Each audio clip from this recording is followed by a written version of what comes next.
আমি ঢাকা বিশ্ববিদ্যালয় থেকে এসেছি। আমার প্রশ্ন হচ্ছে, মৃত ব্যক্তির জন্য কাউকে ইফতার করানো যাবে কিনা? আলহামদুলিল্লাহ, আমাদের ঢাকা ইউনিভার্সিটির ভাই অনেক সুন্দর একটি প্রশ্ন করেছেন।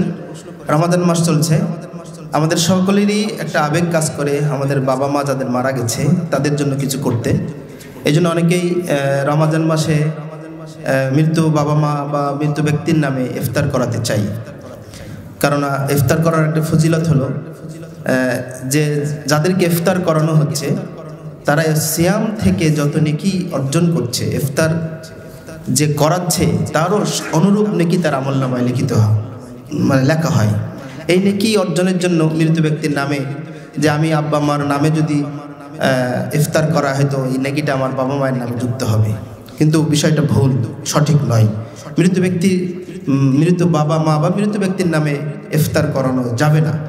কারণ একটা জিনিস খেয়াল রাখবেন যে মানুষ মারা যাওয়ার পরে যে জিনিসটা দেওয়া হয় এটা সাদাকা। আর ইফতার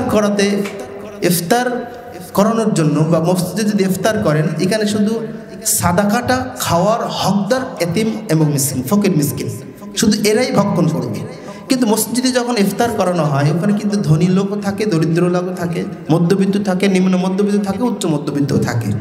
এই জন্য হ্যাঁ, আপনি খাওয়াতে পারেন, মৃত ব্যক্তির নামে খাওয়াতে পারেন, শুধুমাত্র যদি এতিম এবং মিসকিনকে আলাদাভাবে তাদের জন্য ব্যবস্থা করেন আপনি পারবেন।